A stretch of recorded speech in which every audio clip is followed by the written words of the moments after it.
That is one very interesting signal.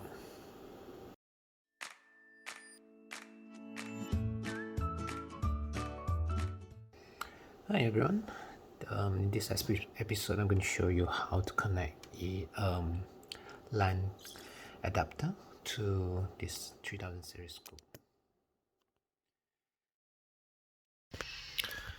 So this is the back of the scope 3000 series. So as you can see, we have a host, USB host. This where it's connected to the PC to control, and this where the scope will be the controller. And other than that, normally there's an option for user to choose whether they want to have LAN connections or a VGA output.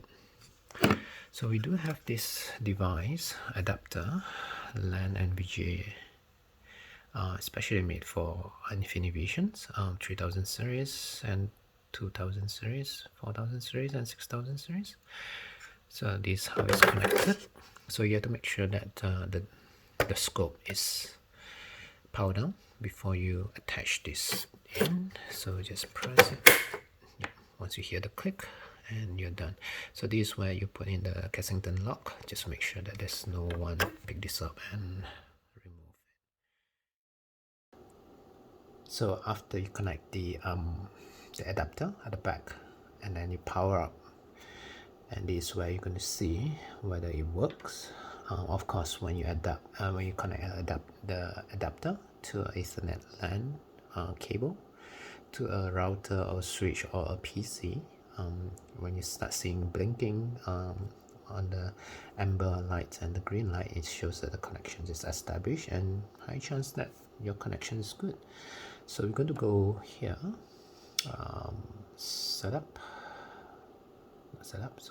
utilities, IO menu. So this is where you're going to see whether the adapter has been configured correctly. So as of now, I'm connecting the 3000 series scope directly to my PC. That's the reason why I'm using static IP address instead of DHCP. So as you can see, this is how you're going to modify it, IP address according to your setting. And of course, this config automatic is when you connect to a switch that's able to assign DHCP. Okay, so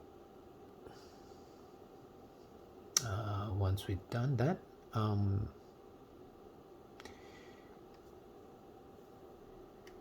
so I'm going to continue with the laptop connections, where you can actually remove a remote access to the scopes, right? So once we're done with the IP address setting, and we can go to the browser of a PC. For this case, again, it's a direct connections, so I'm using a static IP address instead of dynamic. So that's the IP address that I'm using is 192.168.100-.22. So just typing it into the web browser will bring you to the web page of it. And we can actually control the instruments remotely. So it's either we use skippy command, which is a language to control the machine using through IO, instrument IO, or we can use a remote front panel.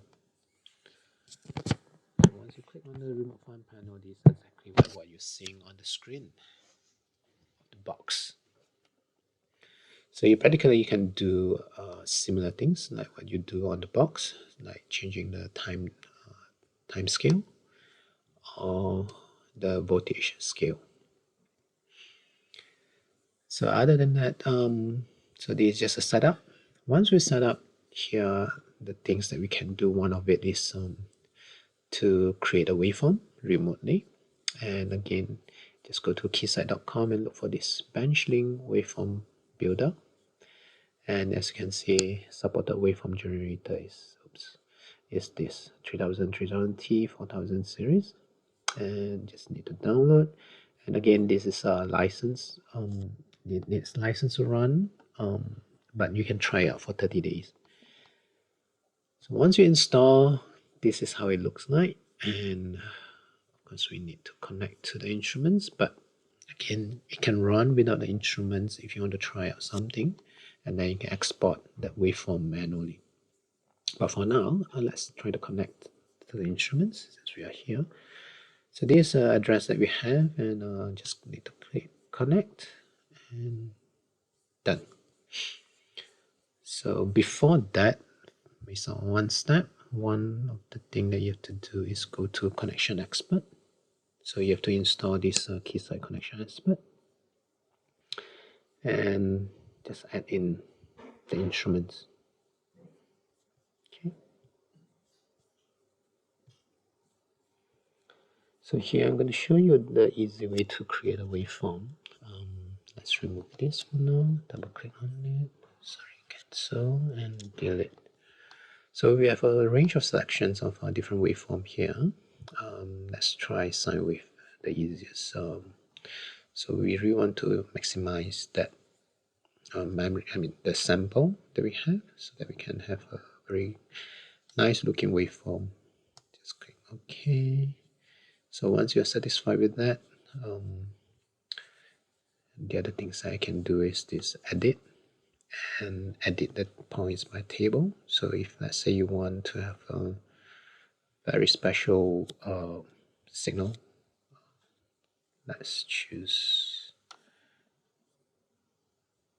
somewhere here. Yep. So instead of 0.1, let's set it to 2. Enter. As you can see, it changes over here. Okay. And once you're happy with that, we can just go to communications, send data to instruments. Just click send.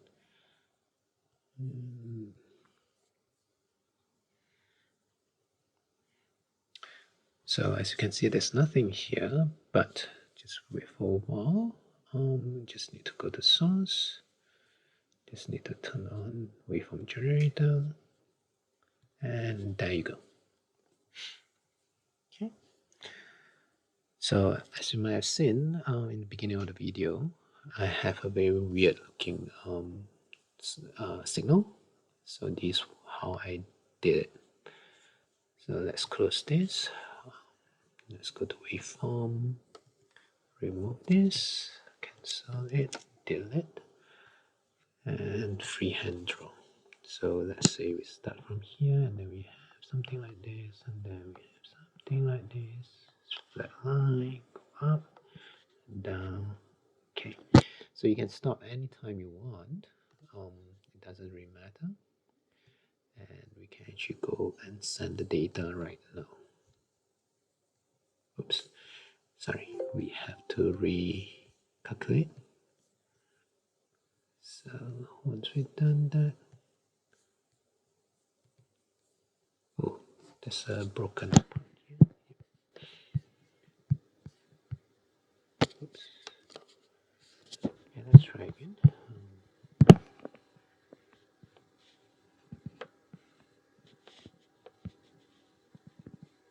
Okay. And we can just click this, and it will be calculated. And so sampling, just make sure that it works. And then we go to communication. Again, we just need to dump it, send data to instrument. So this is very useful when you want to get familiarized with how to use the scopes, especially to capture a very funny looking signal.